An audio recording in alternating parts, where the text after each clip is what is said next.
Assis é uma cidade localizada na região da Úmbria, na província de Perugia, na Itália. Aqui tem início em 1182 uma das histórias mais conhecidas do catolicismo, a de São Francisco. De uma vida de regalias para uma vida de renúncias e muita pobreza. Foi assim que Francisco de Assis tornou-se santo da nossa igreja e é hoje exemplo para nós de serviço a Deus e também amor ao próximo e às criaturas divinas. A família fazia parte da burguesia de Assis. Após o seu nascimento, a mãe o batizou de Giovanni di Pietro. Vai se chamar Francisco, em honra de minha boa esposa que vem da longínqua França. Alegrem-se comigo e participem de nossa felicidade. Já na juventude, tornou-se popular pela vida indisciplinada e cheia de extravagâncias. Não sentia interesse pela profissão do pai, por isso tentou a vida militar e até espaço na política. Porém, esse seu projeto faliu.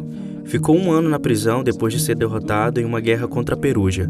Durante este ano de prisão, reflete sobre a sua vida e pede a Deus: ajuda-me a entender como ser feliz na vida. E pouco a pouco vai entendendo que a verdadeira felicidade está somente no Senhor. A partir deste dia, a vida de São Francisco começou a passar por uma série de transformações.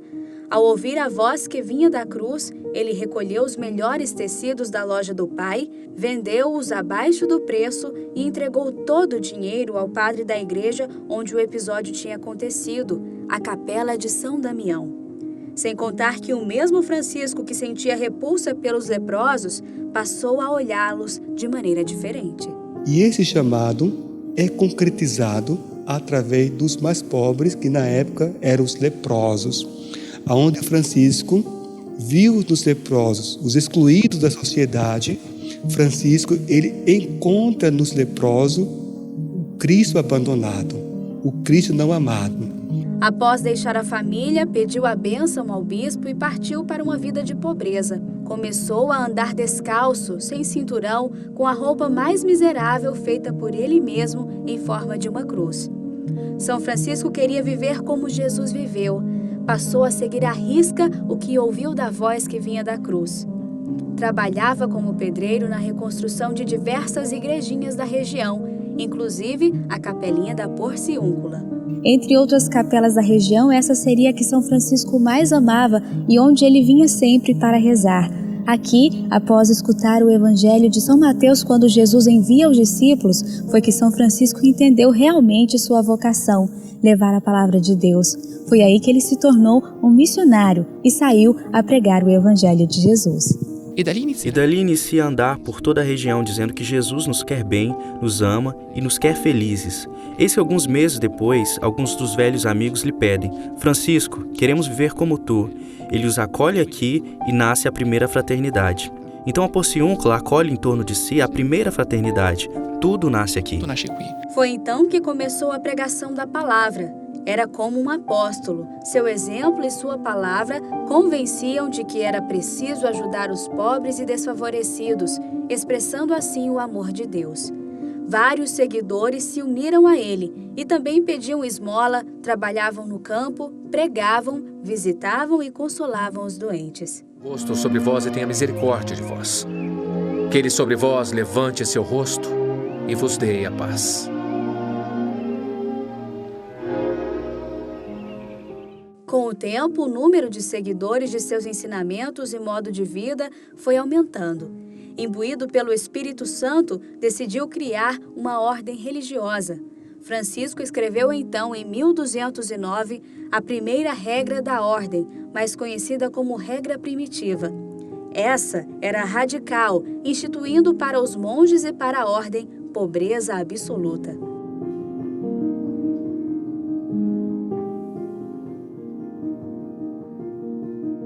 O Papa Inocêncio III autorizou a regra, mas não oficializou nada.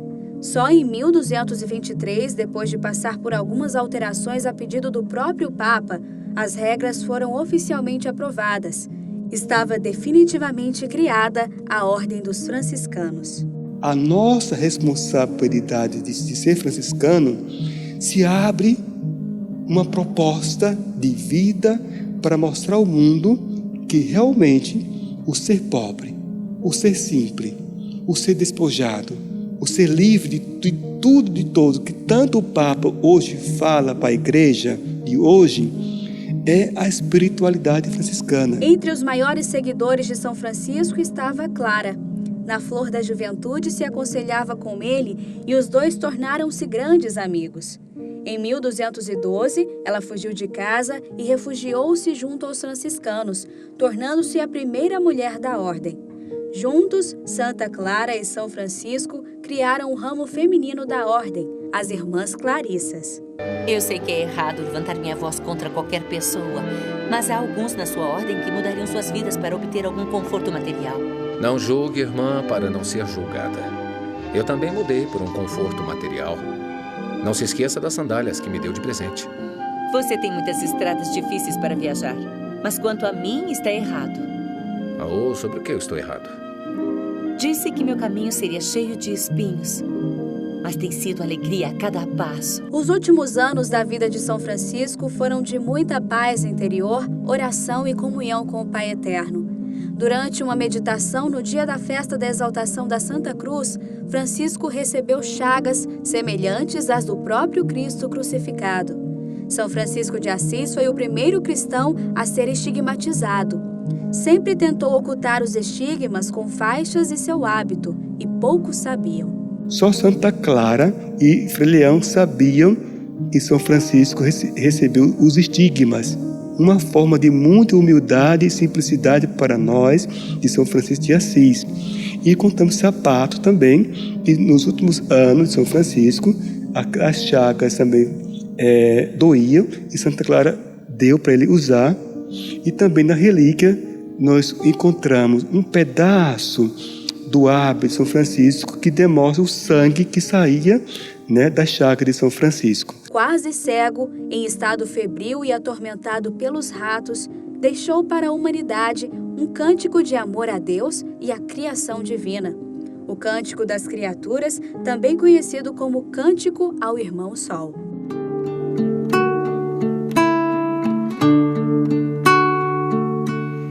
Louvado sejas, meu Senhor, com todas as criaturas, especialmente o Senhor, Irmão Sol. Cada vez mais debilitado pelas dores que sentia pelos estigmas, São Francisco se despediu de Santa Clara e das outras irmãs de São Damião. Então, em 3 de outubro de 1226, após a leitura de passagens da Bíblia, faleceu rodeado de amigos e companheiros. Atrás temos a Capela do Trânsito, que protege o lugar onde São Francisco morreu. Ali acolhe a morte como sua irmã.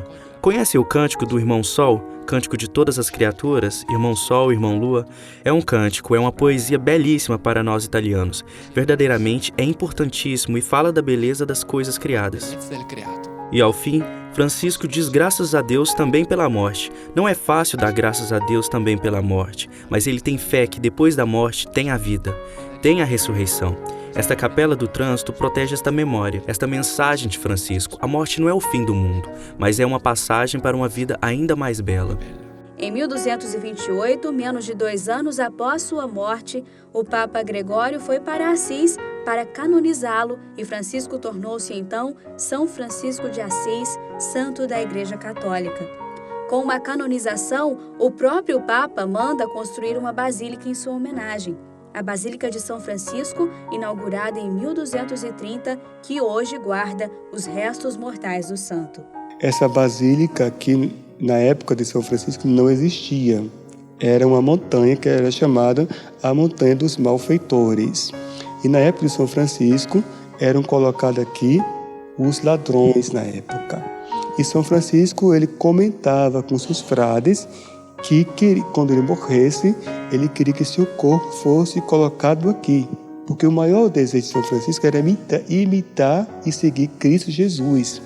E se Jesus morreu no meio dos ladrões, Francisco ele comentava aos seus frades que queria que seu corpo fosse colocado no meio dos ladrões. Ele se foi, mas deixou-nos um legado. Hoje, os franciscanos continuam a missão de São Francisco com os votos de obediência, castidade e pobreza. São homens e mulheres religiosos ou leigos que levam a palavra de Deus e o exemplo de São Francisco para o mundo. O maior legado deixado por Francisco a nós franciscanos é a forma de vida. Que para Francisco a forma de viver é saber viver o Evangelho. O Papa Francisco, nosso querido Santo Padre, primeiro com esse nome, dedicou o seu nome exatamente à pessoa de São Francisco, permitindo assim que, através do exemplo deste grande homem, o seu pontificado tivesse uma inspiração altruística, voltada para as pessoas, de modo que as pessoas assim pudessem compreender que é no amor e no serviço, no cuidado, no zelo, e que Deus vai ser louvado e servido. Não somente com palavras, mas com atitudes muito claras, de doação, de entrega.